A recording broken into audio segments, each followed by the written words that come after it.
ఆనందం, శునకానందం, రాక్షసానందం పొందుతున్నారు.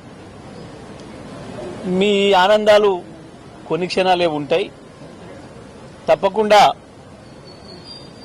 న్యాయమే గెలుస్తుంది, అందులో సందేహం లేదు. మాకు ఇంకా చాలా అవకాశాలు ఉన్నాయి. ఒకవైపు లీగల్గా చట్టపరంగా ఉన్న అవకాశాలని వినియోగించుకుంటూనే మరొక వైపు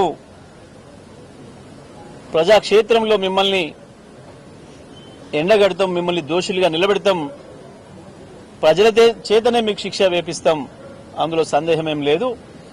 మేము మళ్లీ చెప్తున్నాం, రాసి పెట్టుకోండి. ఈ ఫార్ములా కేసులో తప్పకుండా రేవంత్ రెడ్డి శిక్షకు గురవుతాడు.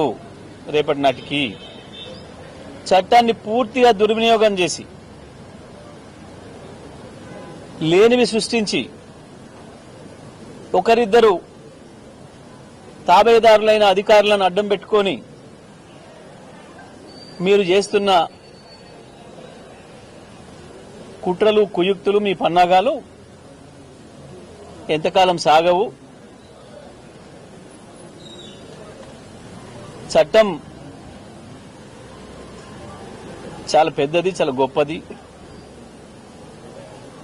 మీరు తాత్కాలికంగా చట్టాన్ని దుర్వినియోగం చేసినా అంతిమంగా న్యాయమే గెలిచేది, అందులో సందేహం లేదు. ఇవాళ ఈ కేసుకు సంబంధించి కేటీఆర్ గారు నిర్దోషిగా ఒక మల్లెపువ్వులాగా కడిగిన ముత్యంలాగా చట్టపరంగానే తేలి వస్తాడు. ఇవాళ నువ్వు ఎన్ని చేసినా కొంతమంది మీడియాలో ఉన్న మిత్రుల్ని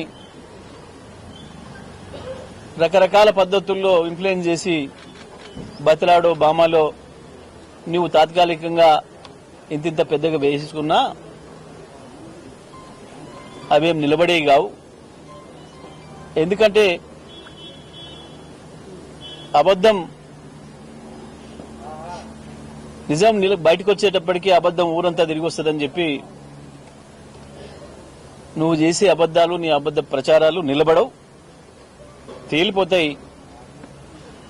అంతిమంగా మా నాయకుడు కేటీఆర్ గారు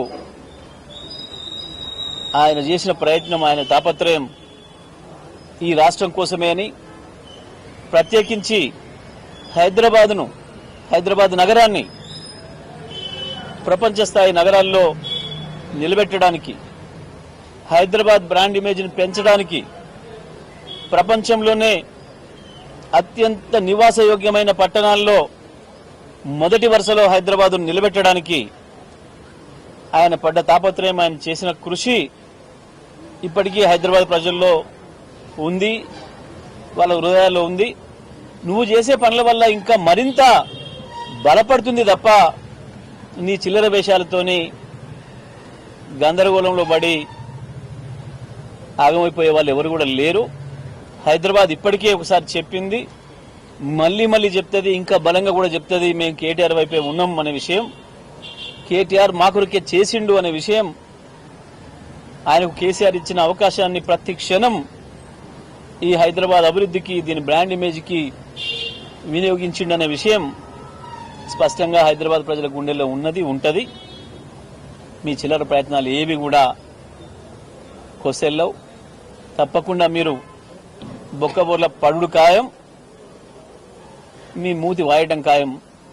ఇది గుర్తుపెట్టుకోవాలని చెప్పి నేను రేవంత్ ప్రభుత్వాన్ని హెచ్చరిస్తా ఉన్నాను.